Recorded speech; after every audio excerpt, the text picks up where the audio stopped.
heart attack basically is one of the blood vessels to the heart is blocked. And you have three big blood vessels to the heart.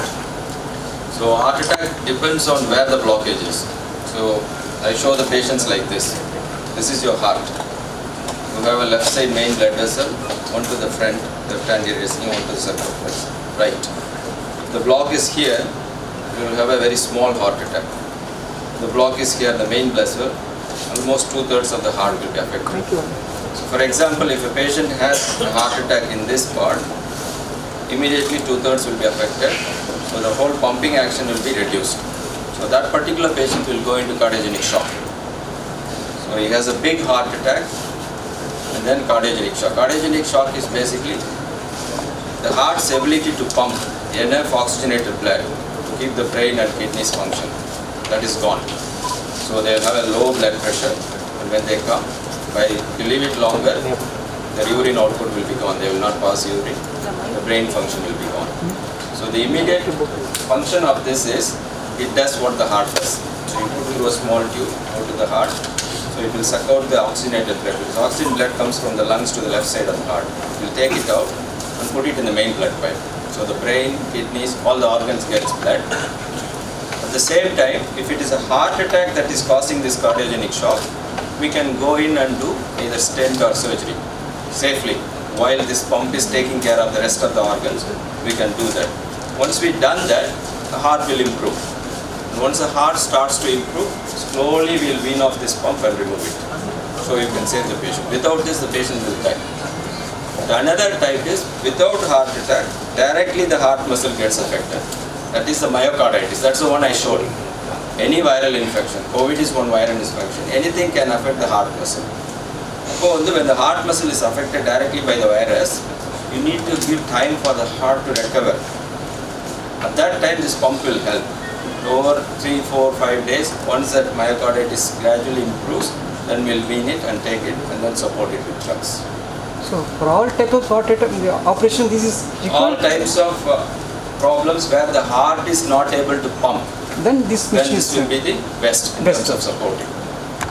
And if you predict it is going to happen, that is the second thing I've showed. Protected PCI means some patients will have critical blocks. They cannot have surgery. But you are going to go and do angioplasty. When you are doing angioplasty, you will be blocking that blood vessel temporarily for 30 seconds up to 1 minute. During that time, the patient should be able to tolerate it. Especially if the heart function is reduced, they will not tolerate it. That time also it will support. So that's the main thing. Thank you, doctor.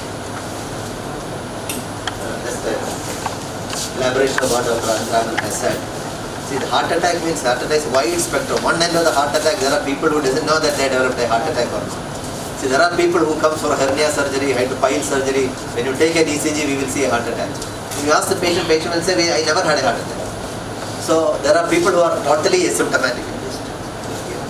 Okay, anyway, so they are total, that is, it comes without any symptoms, totally unknown. That's one end. And another is sudden death. They are chest pain and they just collapse and die. And there are other kinds of patients, they come to the hospital with chest pain, breathing difficulty, low BP, ECG disturbance. So they present in various different ways. This is useful in a subset of patients, a subgroup of people where they develop a very massive heart attack, where a large area of the heart is damaged and heart is not able to generate enough pressure. So their BP crashes, the urine output comes down, they will become drowsy, almost like unconscious, the urine output comes down, everything. So when there's a large heart attack with cardiogenic shock, that is BP not recordable something, you have to support the heart pumping and support the circulation. Then only brain function is retained, there's a kidney function is retained. Then you take him for a procedure, you do an angiogram and try to do an angioplasty stenting, that's what we do. But if you take a patient immediately to cath lab without putting this device, the way he may die or he may die while doing the procedure. So it is to stabilize the patient so that we can, that enables us to do a procedure safely. And after about a few hours or maybe 1 or 2 days, we can remove it, depending upon the improvement. So it is not for everybody. It is for a subset of patients where they develop a very massive heart attack, which a drop in blood pressure, very sick patient, and really they have got, as he said, very high mortality. They used 80% or 90% of such patients used to die. Now we have got a device to support them and do a procedure so that they will survive. It's like a TAVI. Procedure where the valve is damaged. See, this is a heart attack. As he said, there are 3 coronary arteries which supply blood to the heart. If one of the tube is blocked, people suffer a heart attack. But TAVI is done in another case where there are valves inside the heart. But valve is blocked. Aortic valve is blocked, then we put another valve there. That is TAVI. It's a different procedure, different disease. One is a valve disease, other is a blockage of the tubes which supply blood to the heart. So TAVI is you are replacing the valve. Your aortic valve is affected, you are replacing it. You can replace it by 2 means, either by surgery or by transcatheter. Patients previously who cannot have surgery had TAVI. Now even patients who can have surgery but with other problems we are taking, we go through a small tube and we replace the valve. But here this is a pump that gives rest to the heart or supports the heart while we are doing a high risk procedure. At the same time keeps your brain and other organs functioning. Because that is the main thing. Current treatment is if somebody comes with shock, we give a lot of drugs to increase the heart rate. That will cope for some time, maybe for a few hours. But over a period of time, the heart will fail. The patient will die. So this will support the heart and allow the heart to recover. And that is why it's called heart recovery program. It's advanced than ECMO. ECMO is a tube where you put in the 2 major blood vessels. You take it out and oxygenate and put it back. There you are adding more load. So the left ventricle has to take that back and pump. Here you are unloading. So the left ventricle is unloaded and given rest for the heart to recover. So in places where Impella is not available, ECMO is the other option. And ECMO can be given. And in places where you need oxygen support, apart from this will give only the blood pressure support, unloading and give the blood. But if you need oxygen support as well, then ECMO is probably better.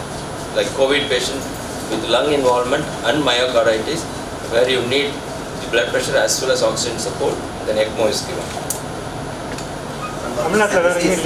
This is not, again, there are certain other clinical conditions where it is used. Mainly it is a cardiogenic shock due to heart attack, but there are other clinical ways. Suppose we are doing a very high risk patient for angioplasty, like left main angioplasty, some patients all vessels are blocked, only one vessel is supplying, that is the only live vessel for the heart. Doing a procedure is highly risky, patient may crash, he may die on the table. Such cases support the patient with this machine so that we can do the procedure safely. So very high risk complex coronary angioplasty stenting, this is used to support the patient during the procedure, and after the procedure it is removed after a few hours.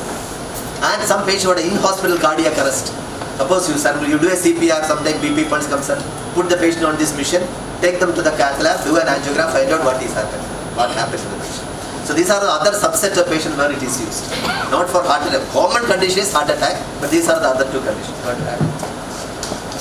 Yeah, I think most of it is said. The other thing is sometimes we do take patients for surgery. What will happen is after surgery, we will not be able to wean the patient off the heart-lung machine. Patients will be put on heart-lung machine for bypass surgery. That is called post-cardiectomy. Surgery partner you are not able to recover. In those cases as well, a similar thing is there, but it's a slightly bigger one. So we have to put it through a blood vessel under the collarbone here. And that is the 5-liter pump. So it almost takes over the heart, completely heart function, and allows the heart to completely recover before we remove it. So it's also used for that purpose as well. Kaveri Hospital introduced first time in India. No, it has been used. Obviously throughout India we have been using, and even COVID time we have used almost 5-6 times for specific patients. But what happens, for example, if there is a patient, at the moment you have to inform Abiomed company. So they will bring that controller from either Delhi or Hyderabad. They have it in a central place. It will take a good 24 hours. But as I shown in that slide, if you don't do it within that 4 hours window where it's needed, or ideally less than 2 hours window, then doing it after 4 hours, it's not going to help. By that time that heart is already damaged. Also after putting the pump, the company people will stay and they will be helping with monitoring.